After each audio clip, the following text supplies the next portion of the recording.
Pope Leo XIV shocked the Catholic clergy with his radical words today, leaving the church divided. Truly a historic and exciting day. The energy was contagious here at St. Peter's Square. No one expected it. Not the bishops, not the theologians, not even the media. But when Pope Leo XIV walked up to that microphone, paused, and spoke just a handful of words, the entire Catholic world caught fire. He didn't whisper. He didn't hedge. He declared something so bold, so uncompromising, that within hours, the Vatican was in crisis mode. And what he said, depending on who you ask, was either divine courage or spiritual sabotage. This wasn't a leaked memo or some cryptic papal document. It was a live statement, clear as glass.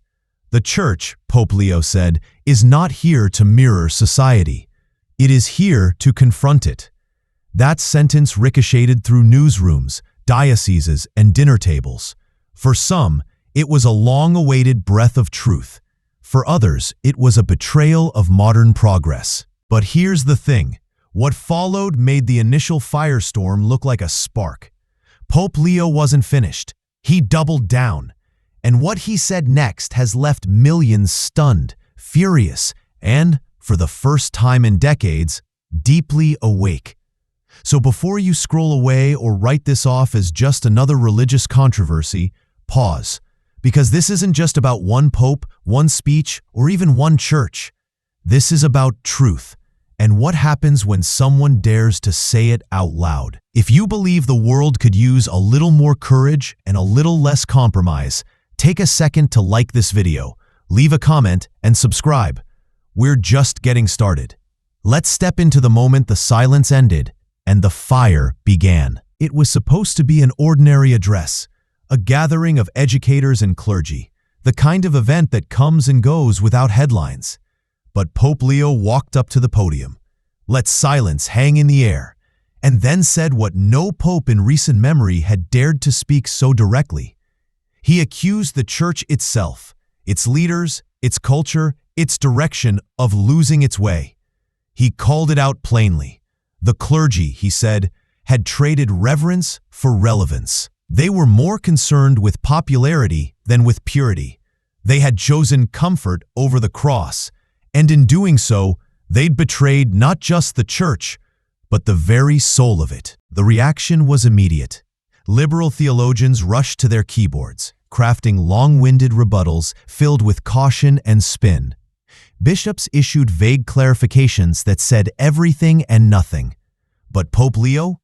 He didn't flinch. He leaned in further. He accused the hierarchy of allowing the faith to rot beneath layers of political correctness. He described how churches had become soft, sanitized spaces where hard truths are whispered or ignored. And he didn't speak in riddles or theological jargon. He spoke like a man who had waited too long to say what needed to be said. Then came the bombshell. Pope Leo turned his fire toward the very heart of modern culture: identity. Not just gender or politics, but the deeper idea of who we are as human beings. He warned that when truth becomes subjective, human dignity becomes disposable. And in a moment that left the entire room breathless, he declared, there are not 1,000 truths. There is one, and he has a name: Jesus Christ. Some rose to their feet, others walked out, but no one, absolutely no one, was left unmoved. What shook people the most wasn't just the message, it was the delivery. Pope Leo wasn't angry. He wasn't dramatic. He was calm, steady, and unmistakably certain. Like a man who had carried this fire in his chest for years and finally let it out. And the next flame he threw landed right at the church's doorstep. He said too many churches had become nothing more than spiritual lounges. Polished floors, smiling greeters, soft sermons that never challenge, never offend, and never dare to demand anything from the soul. He said when priests fear upsetting their congregations more than failing their calling, they've already surrendered. He even said, and this line spread like wildfire, if the cross is offensive, then we are finally doing something right. That was the moment many realized this wasn't just a correction. It was a declaration of war. Not against people, not against groups, but against the lukewarmness that had infected the church like a slow poison. He didn't want applause. He wanted awakening. And he wasn't just speaking to clergy. He turned directly to Catholic educators. He told them to stop apologizing for the faith, to stop watering it down, to fit into every classroom and curriculum. We are not called to create comfort, he said. We are called to form saints. It was like someone took decades of vague, feel-good slogans and set them on fire. For years, many had wondered where the boldness had gone, why the church had gone quiet while the world got louder. Pope Leo answered that question not with theory, but with fire. And just when the room thought the shock had peaked, he spoke the sentence that turned murmurs into full-on outrage. He looked out across the room of bishops and cardinals, and with a voice that didn't tremble once, Pope Leo said, "Your silence has not been neutral. It has been betrayal." You could feel the air shift. It wasn't metaphorical. It was a direct blow. No hedging, no hiding. A full confrontation of the church's leadership in front of the world. For decades, leaders had avoided hard teachings. They blurred lines, softened truths, and stayed quiet in the name of dialogue and diplomacy. But Pope Leo wasn't interested in being diplomatic. He was interested in being faithful. And with that single sentence, he broke through the decades of fog. One archbishop reportedly left the room. Another was caught on camera, looking like the ground had been pulled out from under him.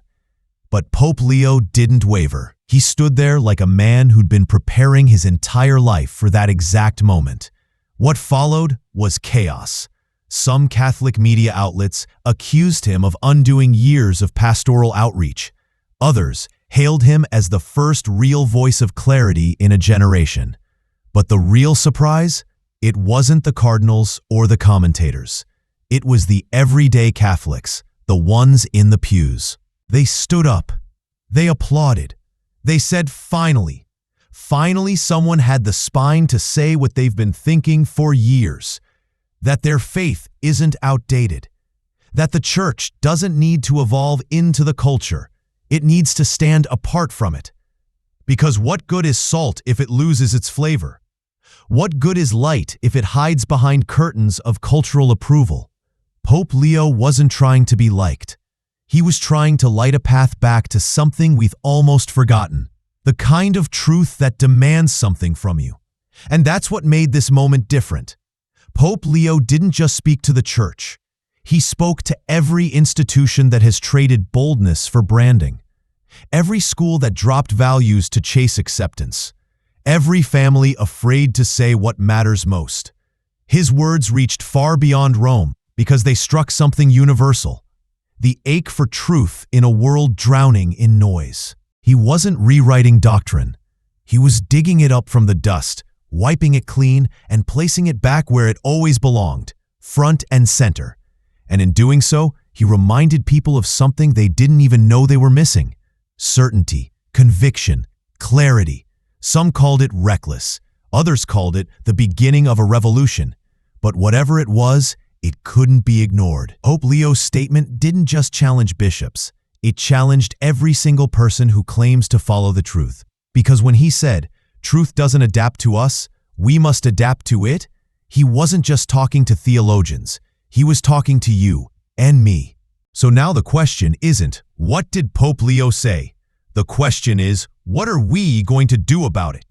Will we brush it off as just another viral headline?